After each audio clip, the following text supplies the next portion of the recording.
সকালে নাস্তা হিসেবে সংক্ষেপে একটা হেলদি নাস্তা বানাবো, সেটারই উপকরণ মেনটেন করতেছি আজকে। ব্যাচেলার লাইফে যেটা হয়, খেতেও ভালো হবে, আবার হচ্ছে দ্রুত রান্না হতে হবে। তো সেরকমই একটা টেকনিক্যাল জায়গা থেকে মেনটেন করতেছি। আটা নিয়েছি, সাথে মরিচ দিয়েছি, এর সাথে হচ্ছে 3টা ডিম দিয়ে দিই।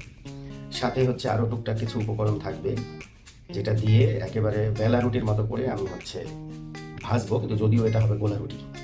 ডিম ভেঙে দিয়েছি, এখন হচ্ছে এর মধ্যে একটু হালকা তেল দিয়ে দিব যাতে ভাজাটা সুন্দর হয়। এরপরে হচ্ছে আমি পরিমাণ মতো লবণ দিয়ে দিব, যে যেভাবে যতটুকু লবণ খান। এখন হচ্ছে এটাকে ভালো করে একটু পানি দিয়ে গুলতে হবে। যাই হোক, মিশ্রণটা কমপ্লিট করে আপনাদের আবার দেখাচ্ছি।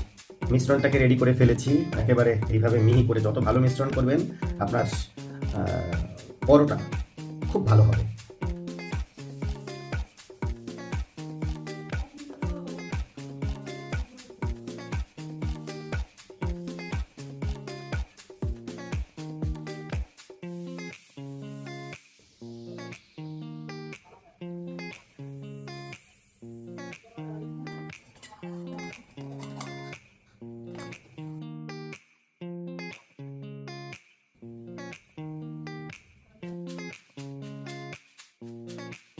হয়ে গিয়েছে আমার সংক্ষেপে খুবই পুষ্টিকর এবং স্বাস্থ্যসম্মত পরোটা।